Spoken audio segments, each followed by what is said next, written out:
I go to bed at about 6:30 or 7, but my husband gets home around 8 or 9, so we actually see each other Friday night, Saturday, and half a Sunday, and that's it. I say it makes for a great marriage. We've been married 19 years. Hi gang, I'm Robin Meade, and I'm here to answer your iReporter questions. At what point in your life did you decide to pursue a career in journalism?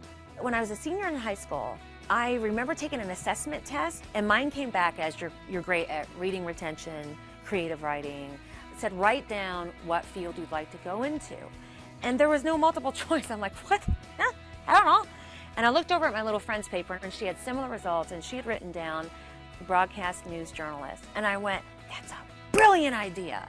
And I remember telling my mom, my goal was to follow in the footsteps of Diane Sawyer. And my mom was like, oh, honey, why don't we write down something a little bit more realistic?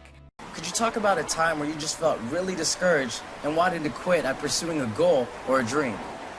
When I was in Chicago, I was doing the morning show for 3 years. New management came in, hey, we're gonna put you on the weekends. And to me, it felt like a failure. I started having panic attacks on the air. And it's kind of hard to do the live news when you can't breathe. My husband was like, you've got to tell somebody that you're having panic attacks. And I eventually did talk to his chiropractor, of all people, who taught me to do a mind flip. I had to learn it then, when I thought that I was failing.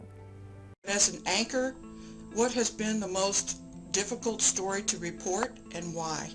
I'm going to say that 9/11 was actually my first day on the air here. The second plane hit, and I just remember the mood really changing in the newsroom, and that's when you couldn't say, oh, it was an accident, because it happened twice. I remember keeping my wits about me because I knew I had a job to do, but that was one of the toughest days.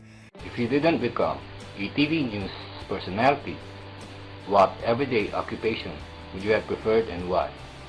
I probably would have gone to music. That's one of my first memories is singing at church. I'm the daughter of a preacher.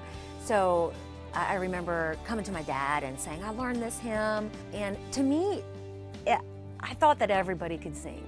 And I thought that it was natural to be up there singing and not being nervous. My mom would always say, sing this. You know, I'm going back someday, come what may to Blue Bayou. I'm lucky in that I get to do journalism for my first job, but I also get to do music on the side.